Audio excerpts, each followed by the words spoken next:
Najeriya na ƙarfafa dangantaka da Japan a taron TICAD 9, wanda jama'a da dama a ƙasar Najeriya ba san amfanin wannan dangantakar ba. Ku biyo mu har ƙarshen labarin nan domin jin yadda Najeriya za ta amfani matuƙa gaya ga wannan haɗin gwiwar da aka yi da ƙasar Japan.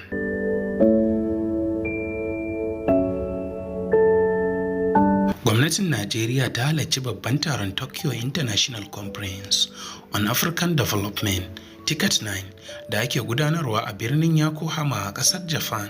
Wannan taron na nufin haɓaka haɗin gwiwa tsakanin ƙasashen Afirka da Japan wajen ci gaban tattalin arziki, fasaha da diflomasiyya.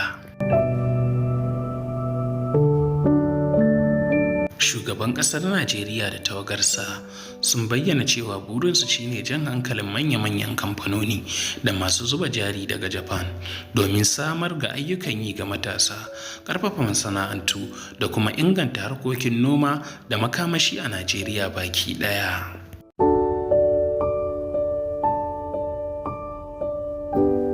Japan na ɗaya daga cikin manya-manyan abokan hulɗar tattalin arzikin Najeriya, kuma ana sa ran wannan taron zai buɗe ƙofa ga sababbin yarjejeniyoyi. Waɗannan yarjejeniyoyi za su shafi cinikayya kai tsaye ba tare da shiga tsakani daga ƙasashen Turai ba, tare da baiwa Najeriya damar samun horon fasahar zamani, kiwon lafiya da masana'antu.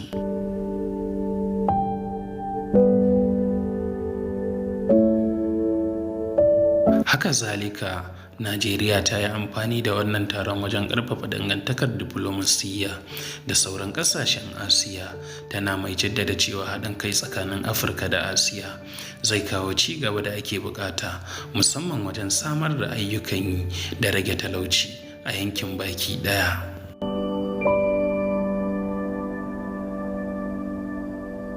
A ƙarshe dai, gwamnati ta yi kira ga masu zuba jari su amfana da damar kasuwanci da arzikin Najeriya, musamman a ɓangaren makamashi da noma da ƙirƙire-ƙirƙire da fasaha ma baki ɗaya.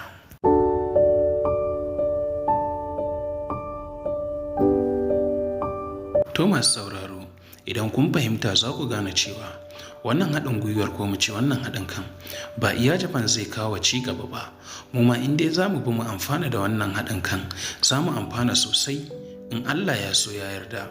Muna son ku ajiye mana ra'ayinku a ɓangaren sharhi, wato ɓangaren comment, don jin yadda kuka ji wannan labarin a zukatanku. Mun gode. Amma kafin wannan, muna son idan kai ko ke baguwa ce a wannan tashar tamu mai albarka, ku danna mana subscribe, kana ku taɓa alamar ƙararrawa yadda za mu dinga sanar da ku da zarar mun ɗora sababbin bidiyo.